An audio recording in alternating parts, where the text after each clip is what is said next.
Bonjour à toutes et à toutes, c'est Antoine pour la chaîne TechThink. Aujourd'hui on se retrouve pour une vidéo un peu particulière où aujourd'hui je vais vous parler d'un problème de mon PC portable. Déjà, quel est mon PC portable? C'est un Dell XPS 15 pouces L502X.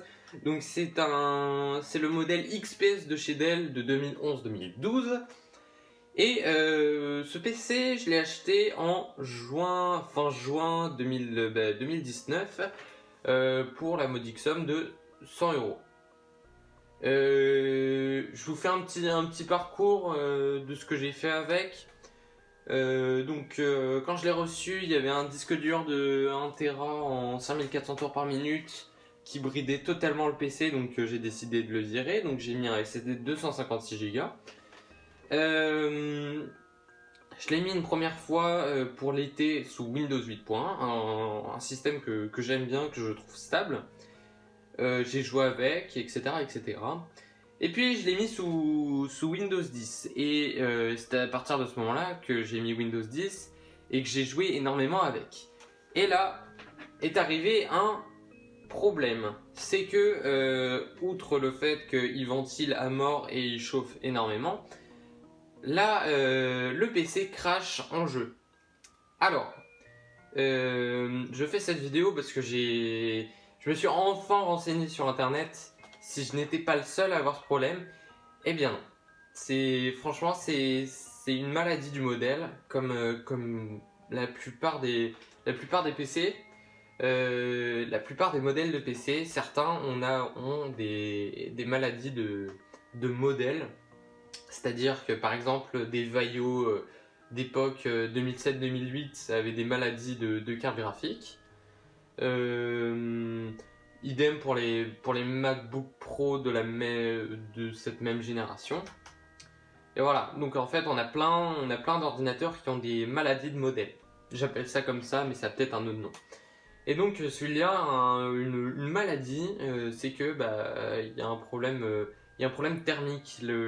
Je pense, moi c'est une suspicion que je fais, il est très mal refroidi ce PC. Mais outre le fait que ça va encore, il s'éteint pas par sécurité, mais il est très mal refroidi, et ce qui fait qu'on monte à 90 degrés en jeu, ce qui est pas du tout normal. Donc je vais vous l'allumer. Donc config du PC, gros i7 2670 QM, donc un i7 non bridé. Donc ce PC privilégie plus le processeur que la carte graphique, parce que la carte graphique c'est une GT 540M et non pas GTX. GTX étant plus privilégié pour le gaming. Donc voilà, c'est le i7 qui est plus privilégié que la GT. 8 Go de RAM, donc comme je vous l'avais dit, SSD de 256 Go. Et puis voilà. Gros atout de ce PC, c'est le caisson de basse. Il est génial. C'est caisson de basse JBL, mais des fois dans les PC ils mettent caisson Harman Kardon, mais en fait c'est juste un vieux caisson de merde. Là c'est un vrai caisson de basse JBL et franchement ça envoie du lourd. Mais voilà, il y a deux soucis sur ce PC, c'est que il a un gros problème thermique, il chauffe énormément et il ventile beaucoup. Vous l'entendrez durant la vidéo, je pense. Et la carte graphique qui crache. Ça a commencé, septembre. Avant, j'ai joué un peu avec, hein, mais il m'a jamais fait ça. Et là, depuis quelques jours, je l'ai mis sur 8.1. Je pensais que ça venait de Windows 10 qui crachait. Et tout à l'heure, en jouant, ça a refait la même chose. On va l'allumer. J'ai du mal. Voilà. Donc c'est un bon laptop, un laptop haut de gamme de l'époque. Mais voilà. Même les ordi portables haut de gamme ont des soucis avec ça. Et ça, on n'y peut rien, quoi. Alors voilà, nous sommes arrivés sur le bureau. Donc, je vous mets une petite vidéo maintenant pour vous montrer pourquoi il crache.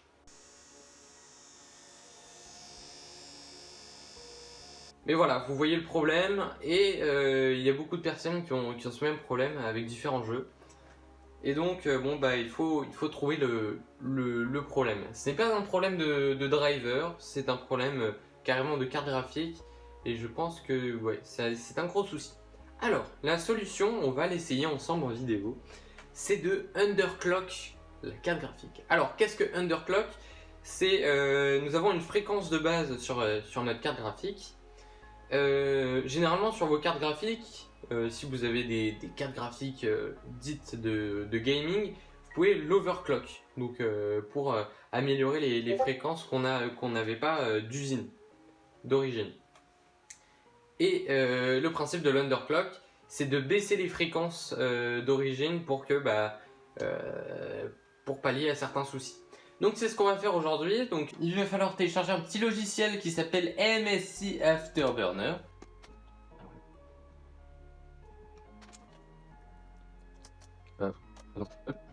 Voilà.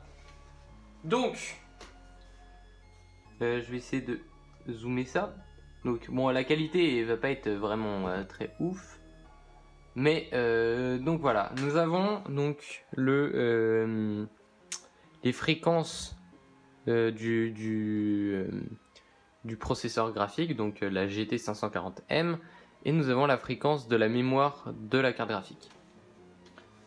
Donc là pour l'instant nous sommes sur une autre carte graphique, parce que généralement dans les PC, dans presque tous les PC qui ont une carte graphique Nvidia ou AMD, il y a un second GPU, un second processeur graphique, qui s'appelle la Intel HD Graphics, qui va permettre de faire des tâches basiques qu'on fait sur un ordinateur, donc navigation internet. Et la GT540M va intervenir, la carte graphique Nvidia dédiée va intervenir quand il y a besoin de grosses tâches lourdes en calcul, donc généralement quand on démarre un jeu vidéo. Donc ce qu'on va faire, c'est que on va baisser ces fréquences pour voir si le jeu tourne mieux. Alors, donc, on va baisser à 500 MHz. On va baisser à 600 MHz. Et on va baisser à 800 MHz.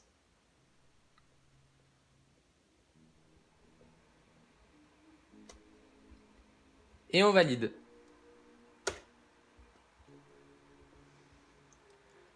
Donc là, la carte graphique est plus bridée, mais elle ne va pas normalement. C'est le principe de l'underclock ou de l'overclock, en fait, c'est de faire plusieurs tests, et en fonction de comment se comporte le PC, on va baisser les fréquences ou on va augmenter les fréquences si c'est dans l'overclock, en fait. Donc on va tester ça. Donc là on voit que le GPU monte à 70 degrés. Et donc là qu'on est aux fréquences. Donc on va faire une game. Là normalement ouais, il demande toute la puissance graphique.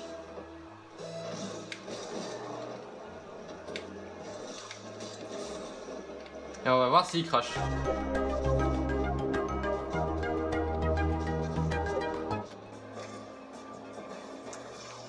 Alors, tout à l'heure j'avais joué bien 5 minutes. Et c'est là où ça avait lagué. Où ça avait complètement crash. Là j'ai pas... En plus je jouais en résolution plus basse. Là j'ai monté en 1080p. Pour l'instant j'ai pas de crash. Donc si on peut rester sur ces fréquences sans que ça crache, c'est parfait. On vient de me dire que Dell c'était pas fiable et tout. Dell c'est ma marque favorite. C'est vraiment, j'ai tous mes PC qui sont Dell. Et voilà. C'est la première fois que je vois un Dell qui est foiré. C'est mon premier PC portable Dell. Voilà, ça arrive. Même les meilleures marques font de la merde et ça arrive. Ça on n'y peut pas grand chose.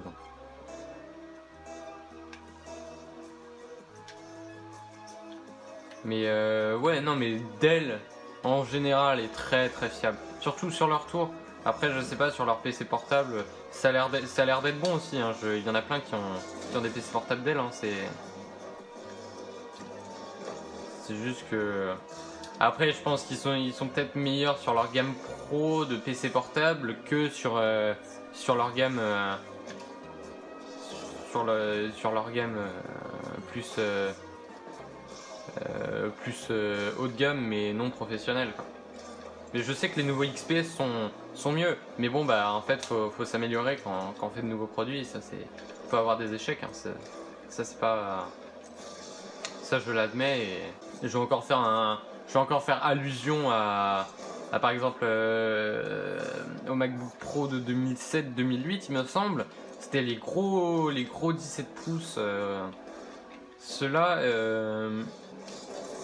ils avaient des problèmes graphiques, et c'est pas pour autant que maintenant ils sont bons. Là ils sont pas bons en ce moment, mais plus dans les années 2010, 2011, 2012, ils ont fait de bons produits. Et ce qui fait que bon bah maintenant on a beaucoup de gens qui travaillent sur Mac pour surtout la fiabilité.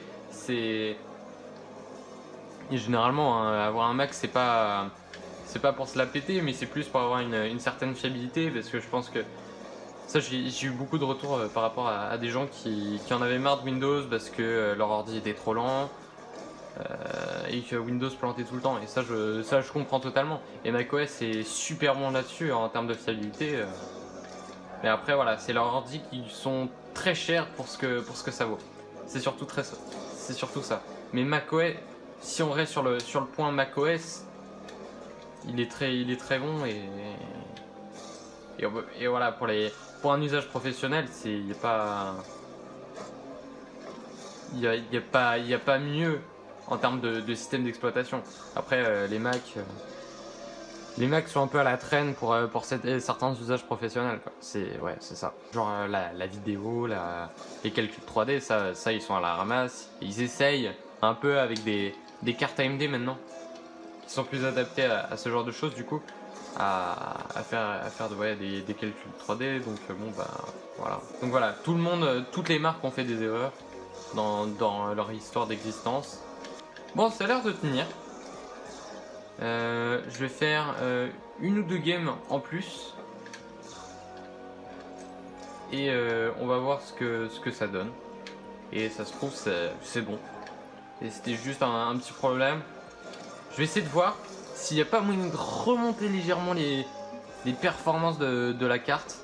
Ça en fait ça demande du temps. Comme je vous l'avais dit, pour l'overclock aussi ça demande du temps pour trouver la bonne fréquence qui va pas faire cracher le PC. Et la bonne fréquence parfaite entre il faut trouver la fréquence parfaite et ne pas faire cracher le PC, quoi. C'est surtout ça, et donc ça demande ça demande beaucoup de temps. Testons N-Ninja Even Benchmark 4, donc un vieux benchmark, mais bon bah je pense que je sais pas si le PC arrivera à tourner en extrême déjà le benchmark. Mais ça a l'air d'être un vieux benchmark, je le connais pas, donc bon bah c'est l'occasion de le tester. Voilà, déjà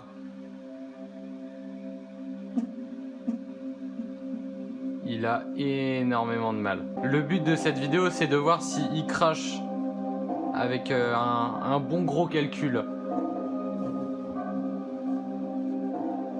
Mais je savais d'avance qu'il allait faire tourner 3... Ça allait tourner à 3 FPS. Alors, je vais couper le son 2 petites secondes. Donc, je vais laisser le benchmark tourner. Je vais couper la vidéo, et je vous reprendrai quelques heures plus tard. Je vais faire tourner le PC à plein régime pendant quelques heures pour voir si c'est bon, parce que bon bah avec 3 games de Rocket League, un benchmark, en fait on peut pas déterminer. Donc je vais faire tourner le benchmark pendant quelques heures, au moins 2 heures, et on va voir ce que ça donne.